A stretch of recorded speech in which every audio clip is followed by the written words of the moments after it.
seperti yang saya sampaikan tadi. Apa-apa saja itu Pak? Next book.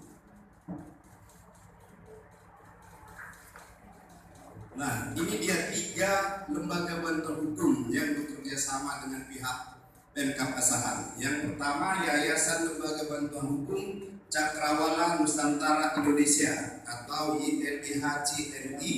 Kedua, Lembaga Bantuan Hukum Trisila Sumatera Utara Cabang Asahan. Kemudian yang ketiga, Lembaga Bantuan Hukum Indonesia Masyarakat Madani di Labuan Batu Selatan Pos Asahan LBH Masmada Labusel Pos Asahan. Nah, yang ketiga ini kantor pusatnya ada di Labusel di Asahan dan cabang. Sama seperti tahun 2023 dan di bawah yang lalu, ada di kita lembaga LBH Medan cabang Asahan. Cuman tahun 2004 kita tidak tahu, mungkin masalah interorganisasi sehingga kayaknya tidak ada cabang di Asahan. Nah, sehingga tahun 2004 ini LBH Medan tidak bekerja sama dengan kita. Nah, mungkin Bapak Ibu sekalian, ini yang dapat kami sampaikan yang terkait program pemerintah Kabupaten Asahan terkait bantuan hukum untuk masyarakat miskin. Nah, jadi di luar ini juga Bapak Ibu sekalian, saya ingin memberikan informasi terkait dengan peraturan daerah yang ada di Kabupaten Asahan. Ini kenapa saya berikan? Karena Bapak Ibu ini kan kader kelompok sadar hukum, artinya harus lebih tahu informasi hukum yang ada di Kabupaten Asahan daripada masyarakat yang lain.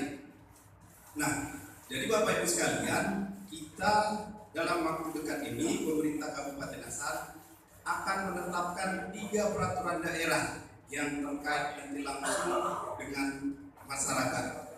Ini 3 perda ini inisiatif dari DPRD. DPRD Asahan memang DPRD-nya produktif. Setiap tahun ada inisiatif perda dari mereka. Bahkan seperti tahun ini perda kita inisiatif dari Pemkab 2, mereka 3, lebih banyak dari DPRD. Nah, kalau yang dari Pemkab itu hanya yang berlaku untuk pemerintah kabupaten, yaitu ada perubahan organisasi.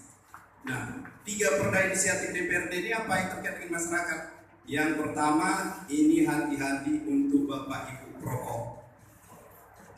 Karena dalam waktu dekat ini perda kawasan tanpa rokok akan diundangkan. Minggu yang lalu sudah proses paripurna persetujuan bersama antara DPRD dan Pemkab Asahan. Nah, ini sekarang prosesnya kami minggu depan mungkin akan melakukan pembahasan untuk fasilitasi kepada Biro Hukum Provinsi. Ini pun saya sampaikan juga tata caranya supaya menambah ilmu Bapak Ibu sekalian. Nah, setelah hasil fasilitasi itu kita akan perbaiki sesuai hasil fasilitasi, kita minta nomor register kepada Biro Hukum Provinsi, kemudian peraturan daerah ini ditetapkan oleh Bupati dan diundangkan oleh Bapak Sekretaris Daerah dalam lembaran daerah, berlakulah perda tentang kawasan tanpa rokok. Jadi Bapak Ibu sekalian, ada kawasan-kawasan yang memang sama sekali dilarang untuk rokok. Saya contohkan misalnya di sekolah, sarana pendidikan, sarana kesehatan, kemudian sarana bermain anak, kemudian tempat bekerja yang di ruangan tertutup. Jadi kalau ruangan kita ini mungkin masih bisa karena ada ruangnya yang terbuka, yang berhubungan langsung dengan ruang terbuka. Nah, ini mungkin masih bisa. Tapi nanti kalau ruangan ini pakai AC, semua tertutup, ini dilarang merokok. Ini Bapak hati-hati, ini ada sanksinya.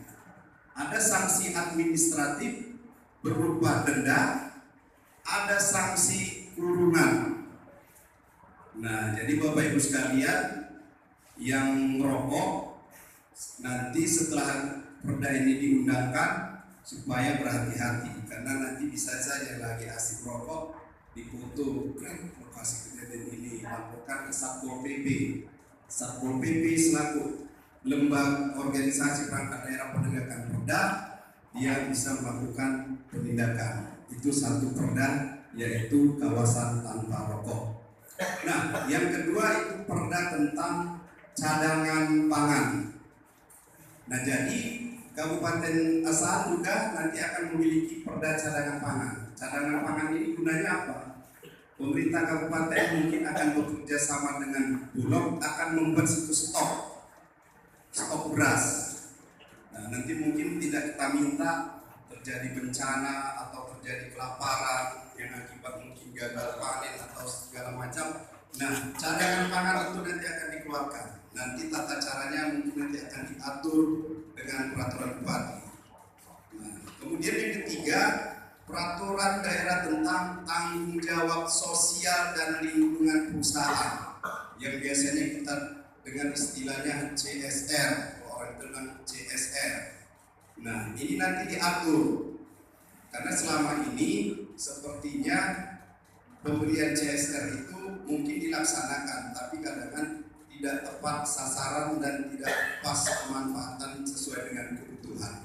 Nah, jadi nanti ke depan pemberian bantuan dari perusahaan-perusahaan itu akan diatur, sudah diatur dengan peraturan daerah. Nanti di perda itu juga akan dibentuk namanya Komite Tanggung Jawab Sosial dan Lingkungan Perusahaan. Itu nanti unsur-unsurnya nanti diatur dengan peraturan bupati. Nah, jadi inilah peraturan daerah nanti yang di tahun ini akan diundangkan dan diberlakukan. Jadi ini sebagai informasi, jadi paling tidak Bapak Ibu sekalian, dari kegiatan ini, dari yang saya sampaikan, ada sudah bertambah beberapa informasi. Jadi bisa mungkin ditularkan ke pihak lain atau ke